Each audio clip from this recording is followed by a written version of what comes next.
I think like anytime belt, you kind of look like people look up to you, like if you're the higher belt and stuff like that.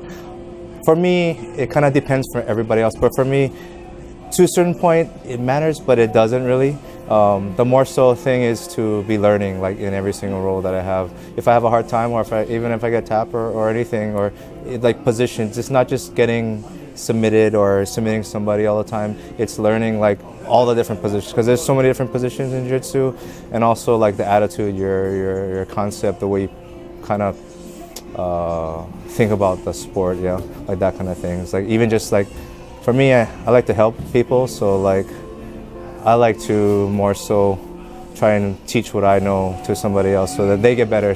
Because I'd rather have somebody that I'm helping get better than me and beat me up every day. That's like the whole goal, right? Yeah. You know, honestly, I've been training jiu-jitsu for so long, I don't feel like I have to justify anything. You know, I know my game, I know my accomplishments already, and if these guys want to roll, then we can roll, you know. But like I said, it's open mat, and there's no politics involved. So if you tap me, fine. If I tap you, then so be it. You know, we're here to learn and have fun. With a purple belt, do I need to be like, man, I'm going to show this guy I'm the black belt? No. I'm not going to say I haven't done that. That would be a lie. You know, I mean, like most men, my ego gets in the way sometimes.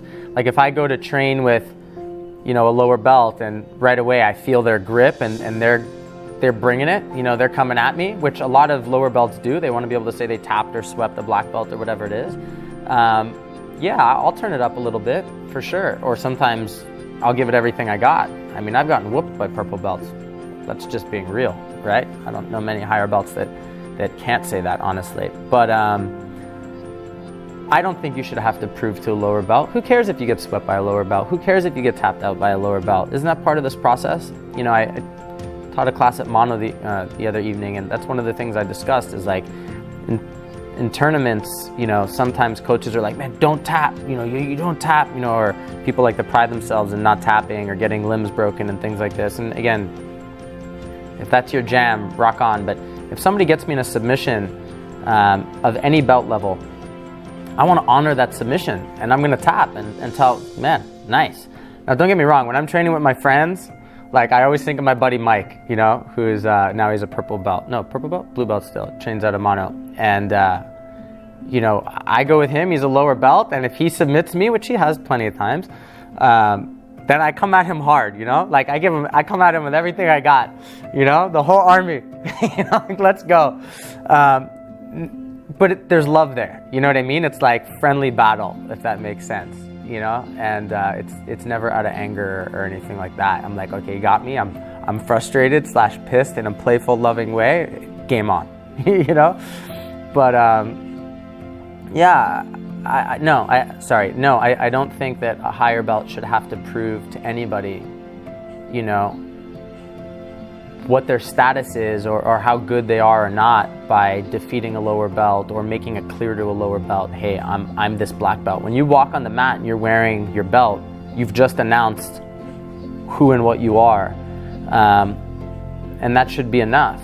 And then you should lead by example, you know, and not be afraid to lose or get swept, you know. I mean, and I always laugh too, because sometimes, I won't throw any names out there, but, you know, I'll be here on a Sunday when everybody and their mom shows up to train, which is great. We love it, you know. We're honored that everybody comes and trains with us.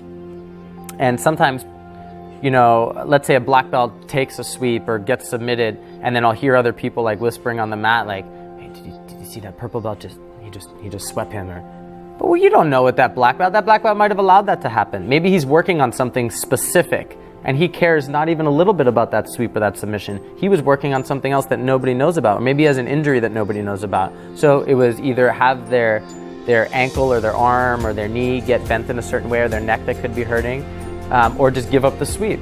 You know what I mean? Like, no big deal, right? So I think we should never really judge either when we're watching somebody else's training, unless it's a tournament and it's game on both sides, no excuses. That's a whole nother deal.